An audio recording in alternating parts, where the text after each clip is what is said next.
Welcome. The sources we're analyzing today are they're enormous. They give a really comprehensive, detailed, and impartial look at the life, the business career, the political practices, and, well, two presidencies of Donald Trump. It is an immense body of source material. Yeah, it covers a huge timeline, right up through the end of 2025. It really does. We're looking at decades of history here, from his, foundational years in New York real estate through that whole metamorphosis into a media figure, his first administration. Which was 2017 to 2021. Right. And then the very complex legal and political period that came after. And then, of course, the sweeping executive actions that have really defined his second term, which started in 2025. So our goal here is to offer you a kind of structural guide through the sheer volume of information. We're here to methodically pull out the key facts, the policy shifts, major controversies, and the critical external assessments that are all contained in these documents. Exactly. And to keep it clear, we're synthesizing all of this information, both chronologically and by theme. We're going to adhere strictly to the details that are provided in the source material, ensuring we give you an objective presentation of the established claims, figures, and, documented events. So we should probably start at the beginning. Let's do that. Okay, so let's set the stage with his early life and the financial foundation that really set the course for his later career. Donald John Trump was born June 14, 1946, in Queens, New York. His father, Fred Trump, was a very successful real estate developer, but focused on the outer boroughs. And what's fascinating here, what the source material shows, is just how early that financial insulation really began. By the time he was 8 years old, he's already, for all intents and purposes, a millionaire when you adjust for inflation. A millionaire at 8? At 8. And on top of that, he was receiving an allowance from his father of about $20,000 a year. Okay, which sounds like a lot, but in context. In context, if you adjust that figure for inflation, it's equivalent to about $265,000 a year in 2024. So this gives you some really crucial context for understanding his starting point in the business world. That kind of head start is, well, it's significant. Now, regarding his education, he went to a private school, the Q Forest School, but after some behavioral issues, his father enrolled him in the New York Military Academy. Right, a private boarding school. Mm-hmm. And the focus there was heavily on discipline, this atmosphere that really emphasized winning at all costs, and a big push into competitive sports. He eventually transferred to the Wharton School at the University of Pennsylvania, and he graduated in 1968 with a B.S. in economics. But it's important to add the documented context here about his academic record. The source notes that he wasn't the top student he often claimed to be later on. And what's more, he actually threatened legal action against those institutions to prevent them from releasing his academic records. Which suggests, even back then, a real effort to control the narrative around his own background. Exactly. And at the same time, one of the major historical events of that era was the Vietnam War. And he was exempted from the draft. Yes, due to a claim of bone spurs in his heels. Okay, so moving directly into his professional start, he began in 1968 at Trump Management. That was his father's company. Right, and it was focused on middle-class apartment buildings outside of Manhattan. His early work was very hands-on, very ground-level stuff. Things like collecting rent, making repairs, for about 5 years. But the sources are pretty clear that he wasn't satisfied with that. He was, drawn to the glamour and the ambition of Manhattan. So he moves there in 1971 and reorganizes the family business. Renaming it the Trump Organization. Yes, and this became the new umbrella for all his father's different corporate names, which effectively centralized his growing influence. And this is where we find a really pivotal figure, an influence that helped shape his notoriously combative and transactional approach to business and, well, to life. Roy Cohn. Roy Cohn. The source material highlights him as Trump's most important early mentor after his father. Cohn was his lawyer, his fixer, for 13 years, all through the 70s and 80s. And Cohn's core teaching, according to the documents. It was that life is transactional, purely transactional, and that you should never apologize, never concede, and never ever admit weakness. So how did that view really manifest in his early business dealings? I mean, beyond just being an aggressive negotiator. Well, a key element the documents point to is Cohn's role as a sort of consigliere with connections to organized crime. The sources state that Cohn's mafia connections were used to control the construction unions. Which would have been instrumental in clearing the path for his big Manhattan projects. Exactly. Securing favorable conditions. It demonstrates a willingness right from the start to use highly aggressive, often ethically questionable tactics to get things done. And that approach immediately led to legal trouble for the business itself. It did. In 1973, the U.S. government sued Trump's properties for alleged discrimination against black applicants and tenants. And using Cohn's strategy, he didn't back down. No. Instead, he countersued the government for $100 million. The courts dismissed his claims, but the message was sent. The government's case was eventually settled with something called a consent decree, which basically mandated that the Trumps desegregate their properties. But the pattern of litigation was set. And crucially, the Trumps were back in court just 4 years later and were found in contempt of that very same decree. So it suggests an early and repeated pattern of resisting legal oversight. And that resistance really became a defining characteristic. The sources document this incredible propensity for litigation over 3 decades. As of 2018, Trump and his businesses had been involved in more than 4,000 lawsuits, liens, and other legal filings. What's really notable about that is that these actions were often filed against him. That's the key. For non-payment claims by contractors, employees, real estate brokers, even his own lawyers. So that volume of claims suggests a clear business strategy, right? To use litigation, the legal process itself, as a tool. Yes, using delay and expense to wear down your opponents, even if you actually owe them money. Now, it's important we clarify the complexity of his personal finances versus his corporate history. Right. While the public narrative was always about a small loan of $1 million, the documented reality is very different. Very different. Sources show he borrowed at least $60 million from his father over time and received another $413 million from his father's companies. And these are inflation-adjusted figures. And the majority of those funds were never repaid. Never repaid. And the corporate struggles are just as significant.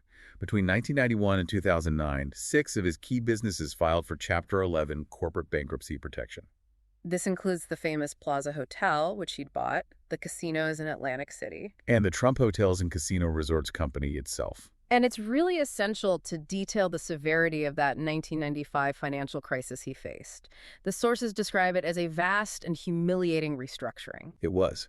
He had defaulted on over $3 billion in bank loans. The lenders seized control of the Plaza Hotel and most of his other properties. So why didn't he go into personal bankruptcy? This detail is so important. The sources reveal that the lenders made a strategic decision. Their thinking was that he would be, and this is a quote, better alive than dead. Meaning? Meaning they allowed him to restructure, to maintain a presence in the market because they saw value in the name itself. They believed his brand could eventually help repay some of the debt, rather than just liquidating everything and losing any value tied to his reputation. That really sets the foundation for the next chapter. It moves us directly into Section 2, where he shifts from being a powerful, if struggling, New York real estate player to a national figure defined by his brand and media celebrity. Right. We are shifting from the specifics of building buildings to the deliberate crafting of a public identity. Exactly. Because while he had his successes, like renovating the Commodore Hotel into the Grand Hyatt or developing the iconic Trump Tower, they were always paired with failures. We already mentioned the Plaza bankruptcy. But there was also an IRS investigation reported in 2024 about significant losses on the Trump International Hotel and Tower in Chicago. Losses he allegedly wrote off twice on a property he had already declared worthless on his tax return. And Atlantic City stands out as this major case study in risk and, well, subsequent corporate failure. A huge case study. He acquired and opened numerous casinos there, Harrah's at Trump Plaza, Trump's Castle, and then the Trump Taj Mahal, which was financed with $675 million in high-risk junk bonds. And the outcome was devastatingly consistent. Repeated Chapter 11 bankruptcy filings, 1991, 1992, 2004, and again in 2009. So what did filing for bankruptcy so many times actually achieve for him personally? Well, Chapter 11 allows a company to restructure its debt while it keeps operating. For Trump, the sources show the consequence was that he got to keep his name on the buildings, even as he was shedding billions in debt. The final restructurings left him with only 10% ownership by 2009. So he socialized the losses but retained the visual branding. Precisely. And his attempts to diversify outside of real estate also failed. He bought the New Jersey Generals in the USFL back in 1983. Right, and the league folded pretty quickly after that. It did after the 1985 season, largely because he relentlessly pushed to move the schedule to the fall to compete directly with the NFL, and then his unsuccessful antitrust lawsuit against the NFL. We also saw the collapse of the Trump shuttle airline, which was financed with $380 million in loans. He defaulted on that in 1991, and ownership just passed straight to the banks. The sources even mention a brief and equally unsuccessful investment in a Broadway comedy that cost $70,000 of his father's money. So, if the ventures themselves kept failing, the sources show he successfully capitalized on his one truly valuable, debt-free asset, his name. Exactly.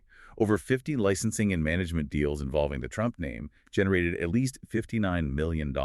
This is branding as a profit center. And that is entirely key to understanding his later transition to politics.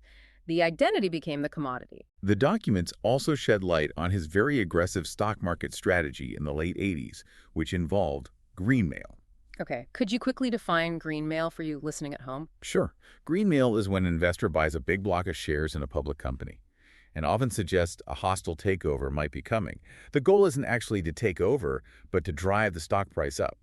The company, fearing the takeover, then buys the shares back from the investor at a premium. A quick profit. A quick profit. But the sources found that while he initially made gains, he ultimately lost most, if not all, of those gains after investors stopped taking his takeover talk seriously. So the strategy's effectiveness was short-lived. And this is where it gets really interesting. The pivot from aggressive real estate and greenmail to the national stage through television. This is the era that cemented that highly fictionalized persona we mentioned earlier. Yes, the Apprentice era, which ran from 2004 to 2015, was absolutely pivotal. The producer, Mark Burnett, created the show, which just boosted Trump's fame nationwide. It generated over $400 million in related licensing fees. And it portrayed him as this ultimate, super rich, decisive executive. Known for that catchphrase, "You're fired." It was, as one source characterized it, a highly flattering, highly fictionalized version of his actual business history. The narrative was pure success, not the bankruptcies. And that powerful, if fabricated platform launched several other side ventures that very quickly ran into legal trouble, most famously Trump University, which started in 2005. Right. Trump University was not a university. It sold real estate seminars, sometimes charging people up to $35,000. And New York state authorities had a problem with the name. They did. They cited the company for violating state law because it wasn't an academic institution, forcing him to change the name to the Trump Entrepreneur Initiative in 2010. The legal scrutiny then intensified with a 2013 civil suit that alleged fraud. What were the internal practices that led to those claims? Well, internal documents later revealed that employees were instructed to use these aggressive hard sell tactics, pressuring attendees to enroll in more and more expensive programs, even if they couldn't afford them.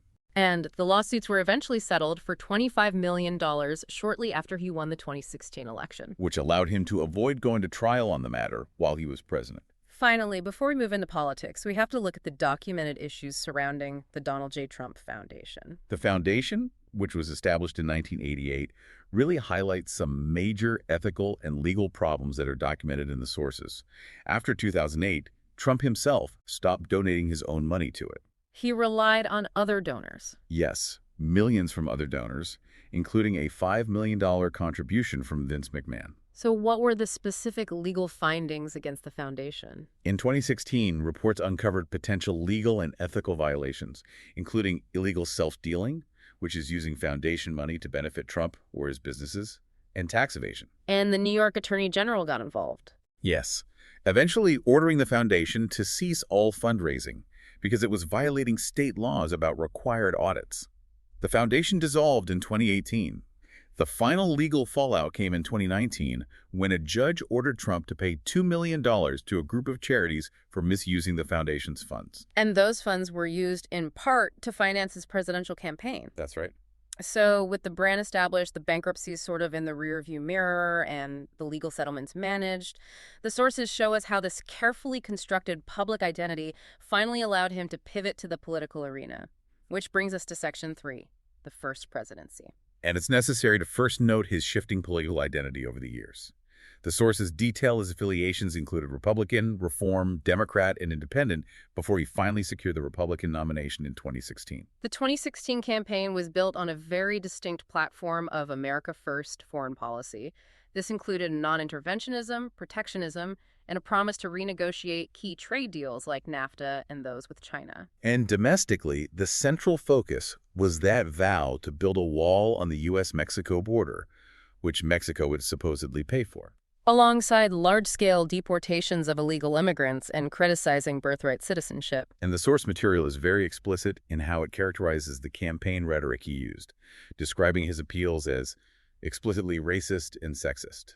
We have to detail the campaign launch speech where he claimed Mexican immigrants were bringing drugs, they're bringing crime, they're rapists. A comment that drew immediate, widespread criticism and directly led to NBC firing him from Celebrity Apprentice. In terms of the outcome, he won the Electoral College 304 to 227. However, he lost the popular vote by almost 2.9 million votes. This made him the fifth person elected president after losing the popular vote. He came into office as the only president at that time with no prior military or government experience. So let's get into the policy and the controversies of that first term. A major issue that persisted throughout involved conflicts of interest. Yes, the documents reveal that Trump continued to profit from his businesses while in office. He was pursuing expansions in Scotland, Dubai, the Dominican Republic. And lobbyists and foreign officials were spending huge amounts of money at his properties. Hundreds of millions of dollars at his hotels and resorts. This created direct financial transactions between those seeking influence and the Trump organization. Turning to domestic policy, one of the major legislative wins was the Tax Cuts and Jobs Act of 2017, which cut rates for businesses and individuals. But the consequence documented in the sources is a dramatic increase in the federal debt. The national debt went up 39% by the end of his term, hitting a post-World War II high. And the federal budget deficit got close to $1 trillion in 2019. The environmental policy shifts were also sweeping. He rejected the established scientific consensus on climate change, Withdrew the U.S. from the Paris Agreement, making us the only nation not to ratify it, and pursued an agenda to boost fossil fuel production, the administration rolled back over 100 federal environmental regulations. weakening protections against air and water pollution, and expanding areas for drilling, including, notably, the Arctic Refuge. Other key domestic actions included numerous attempts to repeal and replace the Affordable Care Act, which all ultimately failed in Congress. Right, forcing him to try and scale it back using executive orders. He did sign the First Step Act, which was aimed at reforming federal prisons. It's also notable that his administration took a very harsh anti-marijuana stance and oversaw 13 federal executions. Which ended a 17-year moratorium and was more than the previous 56 years combined. Exactly. But immigration enforcement became a highly visible and contentious priority. He repeatedly described illegal immigration as an invasion. Early on, he implemented those travel bans targeting citizens from several Muslim-majority countries. A policy that was eventually upheld by the Supreme Court in 2019 after it went through several different versions. But the most scrutinized and I think historically significant policy was the family separation policy. Yes, enacted between 2017 and 2018. Over 4,400 children, some as young as 4 months old, were separated from their parents at the U.S.-Mexico border. It was highly criticized globally and sparked massive public outrage. And despite initially blaming the opposition, he did sign an executive order in June 2018 to halt the policy. He did, mandating the families be detained together. But crucially, the sources indicate that even after a judge ordered the families be reunited and then separations stop, over 1,000 additional children were still separated from their families. The administration also oversaw the longest government shutdown in U.S. history at that time, 35 days. Over his refusal to sign a spending bill that didn't include funding for the border wall. Moving to foreign relations, the policy was characterized as America First and defined by, well, unpredictability and inconsistency. Relations with traditional European allies were very strained. Trump criticized NATO allies and privately suggested the U.S. should just withdraw from the alliance entirely. We also saw the start of a major trade war with China in 2018, with the imposition of tariffs and other trade barriers, which he claimed were necessary to force an end to unfair trade practices. His relationship with Russian President Vladimir Putin also drew immense scrutiny, as he very rarely offered any public criticism of the Russian leader. Diplomatically, he held 3 meetings with North Korean leader Kim Jong-un, which was a first. But those talks ultimately failed to produce a denuclearization agreement. And regarding personnel management, his administration saw record staff turnover. A staggering 34% in the first year alone, significantly higher than any recent president. And this was coupled with his tendency to publicly disparage and criticize many of his own former top officials. On the judiciary, his appointments significantly reshaped the federal courts. He appointed 3 Supreme Court justices, Gorsuch, Kavanaugh, and Barrett. Which politically shifted the court significantly to the right and enabled decisions like the subsequent overturning of Roe v. Wade in 2022. He also consistently and personally attacked courts and judges who disagreed with him. An action that drew rebukes from observers who were concerned about the potential impact on judicial independence and public confidence in the courts. The period around the 2020 election and the transition into that interregnum was just dominated by massive investigations and political challenges. That brings us to Section 4. Right, and the legal landscape really began with the findings of the Mueller Special Counsel investigation, which concluded in 2019 regarding the 2016 election. Let's clearly define what that report actually established. It confirmed that Russia did interfere in the 2016 election to favor Donald Trump. And that his campaign welcomed and encouraged the effort.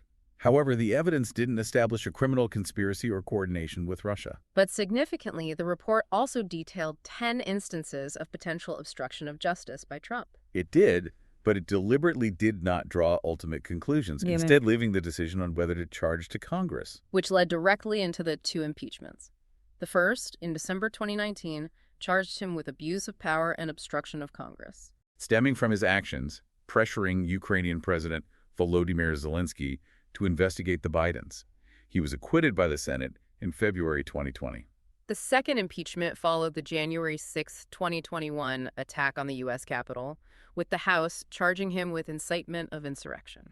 And he was acquitted by the Senate again in February 2021. Those 7 Republican senators broke ranks to vote for conviction. The sources detail the unprecedented efforts he made to overturn the 2020 election results after his loss to Joe Biden. It began with just continually asserting baseless claims of widespread fraud. The rigged election narrative. Yeah. Prior to the election, the sources indicate he even blocked funding for the U.S. Postal Service, explicitly stating he wanted to prevent any increase in mail-in voting. And how extensive were the legal efforts to challenge the results? They were extensive, but uniformly unsuccessful.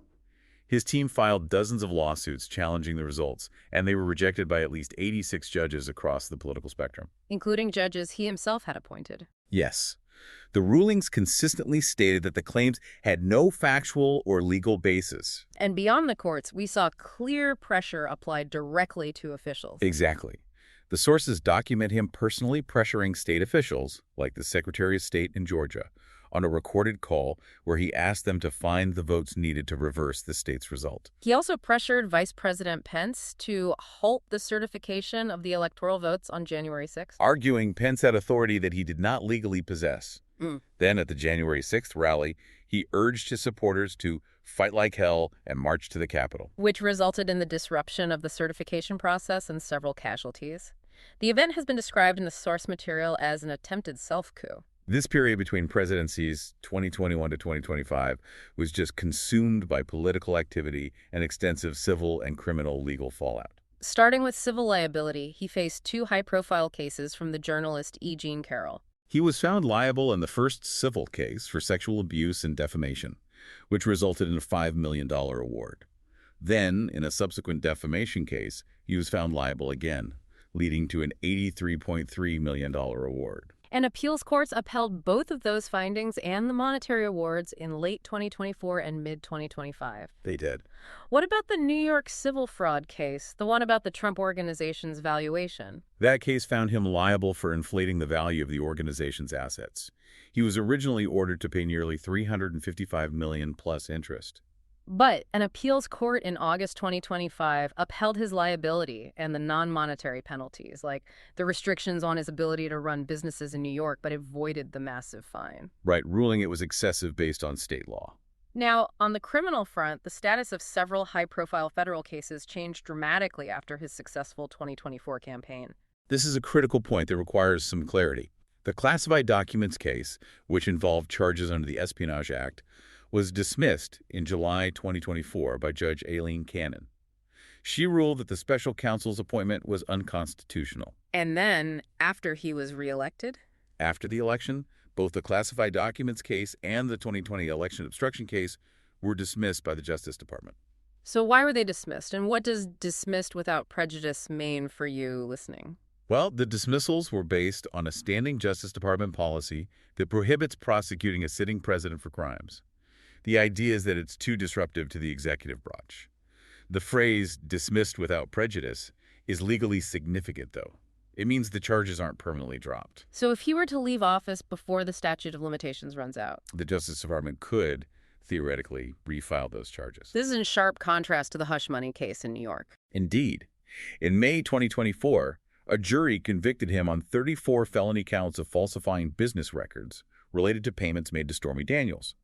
But when it came to sentencing in January 2025, the judge gave him an unconditional discharge.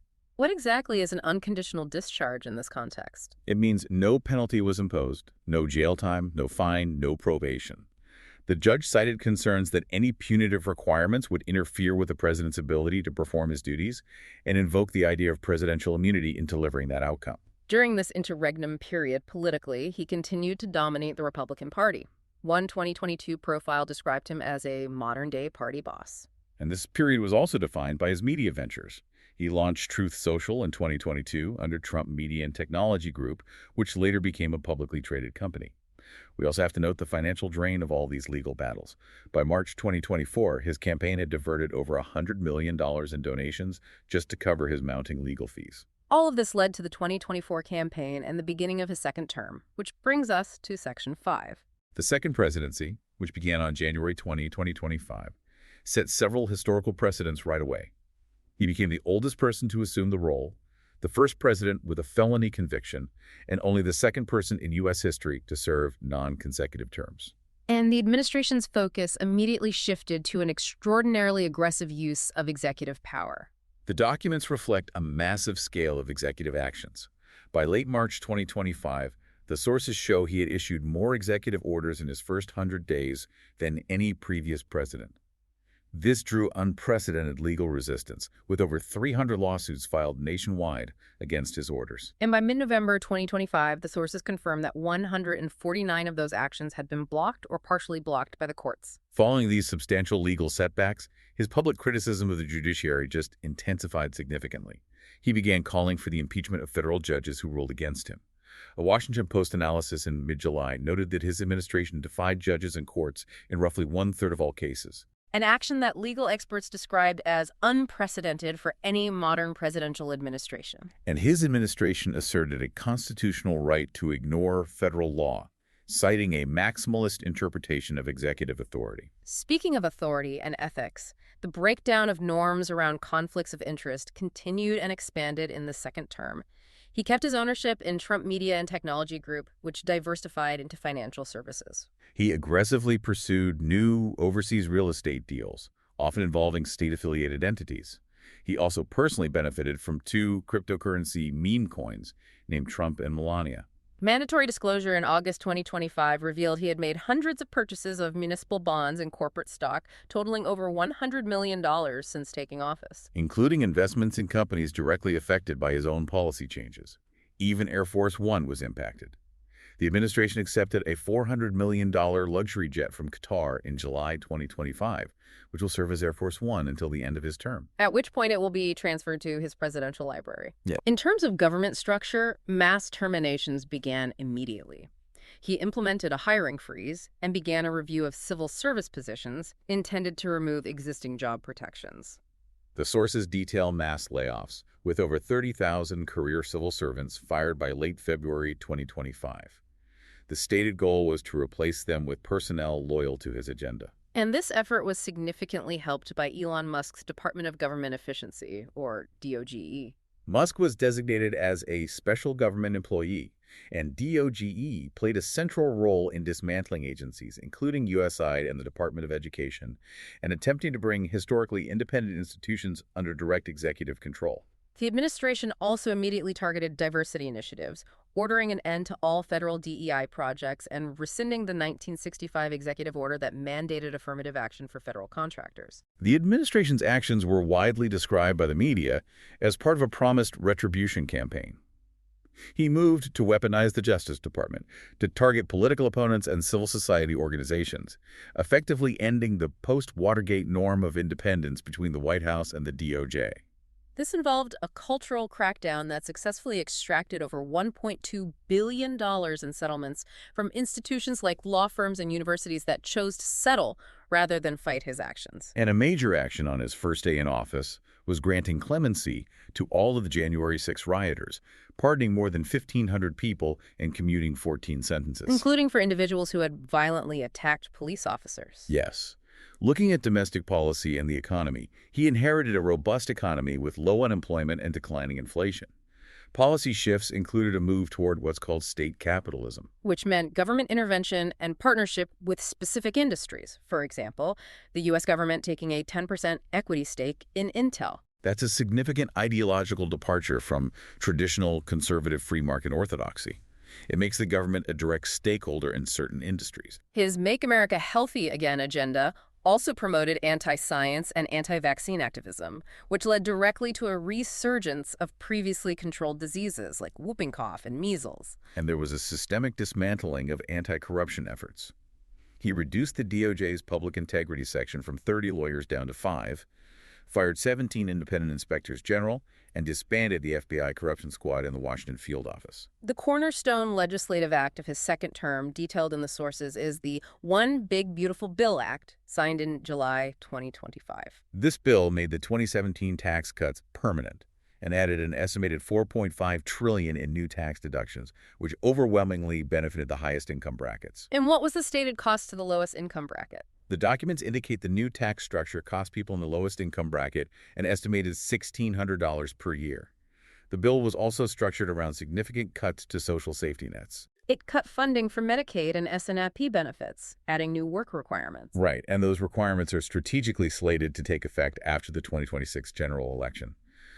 The CBO projected these measures would cause almost 12 million people to lose Medicaid and 3 million to lose SNAP benefits. Immigration policy became extremely harsh, including immediate summary deportation for illegal immigrants and disabling the CBP One app, which had previously allowed migrants to schedule appointments. He also immediately resumed the controversial Remain in Mexico policy. A particularly notable and extreme action documented was the use of the Alien Enemies Act of 1798. A law over 200 years old. What was it used for? It was invoked to authorize the imprisonment of illegal immigrants without trial at a terrorism confinement center in El Salvador. Furthermore, the administration extended its targeting to include the detention and deportation of activists, legal immigrants, and even tourists who expressed criticism of his policies. So why is the use of that 1798 law so historically significant in 2025? The law was passed during a quasi-war with France, and it lets the president detain citizens of a hostile nation during wartime without judicial review. Its use in 2025 is considered unprecedented because it was applied to a broad category of undocumented immigrants and critics, regardless of whether a war was declared. Effectively authorizing imprisonment without trial based solely on the executive branch's decision. It represents a maximalist claim of executive power over civil liberties. Finally, in foreign policy, he favored hard power under that America First banner, imposing tariffs on most countries, including key allies like Canada and Mexico, in addition to China. The sources note these tariffs were imposed at the highest level since the 1930 Smoot-Hawley Tariff Act, which is historically significant because that act is widely blamed for making the Great Depression worse. He also suspended American financial contributions to the World Trade Organization. The relationship with Ukraine was publicly strained. Highlighted by a highly contentious televised meeting in February 2025, where he and Vice President Vance berated Ukrainian President Volodymyr Zelensky. It was described as an unprecedented public confrontation between an American president and a foreign head of state. We've covered the entire chronology and policy landscape. Now let's synthesize the underlying patterns in his political practice and rhetoric across the entire scope of the sources in Section 6. This section looks at the defining characteristics of his political movement, Trumpism, which the sources describe as stemming from populist, specifically right-wing populist, and nativist sentiments. The source material notes that his rhetoric embraced far-right extremism, including QAnon and militia movements, helping to move these fringe ideas into the political mainstream. In his political approach, explicitly pushes for an expansion of presidential power under a maximalist interpretation of the unitary executive theory. We should probably pause and define what the unitary executive theory means for you listening. In short, it's the theory that the president possesses all of the executive power granted by the Constitution. It means the entire executive branch, all federal agencies, must be under the president's direct personal control, largely unchecked by Congress or the judiciary. The sources state that Trump himself believes real power comes from fear, so this maximalist interpretation really aligns with his desire for minimal oversight. And many of his comments and actions have been characterized by the source material as racist or misogynistic. We must detail several specific examples contained in the documents, starting with his role as the leading proponent of the racist birther conspiracy theory against Barack Obama. Right, and although he publicly acknowledged Obama's U.S. birth in 2016, sources indicate he was still privately expressing birther views as late as 2017. Other documented examples of rhetoric characterized as racist include his 2018 comment referring to El Salvador, Haiti, and African nations as shithole countries. And in July 2019, he tweeted that 4 Democratic congresswomen, 3 of whom were native-born Americans, should go back to the countries they came from. The House of Representatives formally condemned that statement as racist comments. Then there are the comments related to the 2017 Charlottesville Unite the Right rally. He condemned the violence on many sides and stated there were very fine people on both sides, which drew heavy criticism for implying a moral equivalence between white supremacist demonstrators and the counter-protesters. A related highly controversial event was the forced removal of a largely peaceful crowd from Lafayette Square in June 2020. This was done using tear gas and rubber bullets to clear a path for Trump to pose for a photo op with a Bible at St. John's Church. An act that drew strong condemnation from religious leaders and former military officials. Regarding gender views, the source notes a documented history of belittling women, making lewd comments, and using derogatory epithets. The most famous example is the 2005 Access Hollywood tape, where he bragged about kissing and groping women without consent. He later characterized those comments as locker room talk. And this rhetoric is also directly linked to violence and hate crimes in the sources. He's identified as a key figure in increasing political violence in the U.S., and is described as engaging in what's called stochastic terrorism. Stochastic terrorism is a complex term. For the listener, how should we define that? It refers to the public use of extreme, dehumanizing rhetoric against a targeted group or person, which, while not a direct order, increases the probability that a random radicalized follower will commit a violent act. The sources suggest his rhetoric has an emboldening effect on prejudicial attitudes. To put a number on this, a nationwide review by ABC News in 2020 identified at least 54 criminal cases where defendants cited his rhetoric in connection with violence or hate crimes. Furthermore, his refusal to explicitly condemn the Proud Boys in a 2020 debate, along with his instruction to them to stand back and stand by, was cited by researchers as encouraging the group. And his clemency for the January 6th rioters was similarly described by counterterrorism researchers as encouraging future political violence. Looking now at his communication style, the sheer frequency of false and misleading statements is described as unprecedented in American politics. Fact-checkers of the Washington Post tallied an extraordinary 30,573 false or misleading statements during his first presidency, and the frequency increased dramatically over time. And some of these falsehoods had severe consequences. For instance, his unproven promotion of anti-malarial drugs for COVID-19 caused a U.S. shortage of the medication. It created panic buying in vulnerable regions in Africa and South Asia. Sources also state that his extensive disinformation about the pandemic delayed and weakened the national response. Finally, let's look at his relationship with the press. It quickly went from a love-hate dynamic to him routinely calling the media fake news and the enemy of the people. And in the second term, his actions against the media are described as unprecedented in modern American history, mirroring actions taken by authoritarian leaders to censor opponents. Documented actions included launching lawsuits and creating blacklists, taking over the White House press access process, and initiating FCC investigations into outlets accused of bias. The sources note that, as a direct result of these threats, media executives instructed journalists and staff to self-censor and reduce criticism of him, fearing legal or governmental repercussions. This leads us to the broader scholarly assessment of his time in office. Internationally, opinion of U.S. leadership dropped significantly during his first term. A Gallup poll noted approval fell to just 16%, lower than the approval ratings for both China's Xi Jinping and Russia's Vladimir Putin. Domestically, he was the only president never to reach a 50% approval rating in his first term. And when ranked by historians and political scientists in surveys, he was consistently ranked among the worst presidents in American history. He ranked lowest in key categories like moral authority and administrative skills points, which linked directly back to the high staff turnover and documented legal challenges we've discussed. We have completed a comprehensive journey. We started with his subsidized youth in Queens real estate, moved through the constant cultivation of a celebrity persona, and concluded with 2 presidential terms marked by sweeping executive action, intense legal challenge, and the creation of a maximalist model of governance that often defied regulatory and judicial oversight. The volume of legally challenged actions in the second term alone is staggering. It is a history rich in unprecedented institutional conflicts. Given this documented history, the persistent challenging of the judiciary, the systemic dismantling of regulatory oversight, the extensive use of government power to target opposition, and the wholesale personalization of political authority, the essential consideration for you, the listener, is this. What are the long-term institutional implications of a leadership style based on maximalist executive power and intense personalization of governance, particularly for the established checks and balances that define U.S. democratic stability moving forward? Thanks for listening.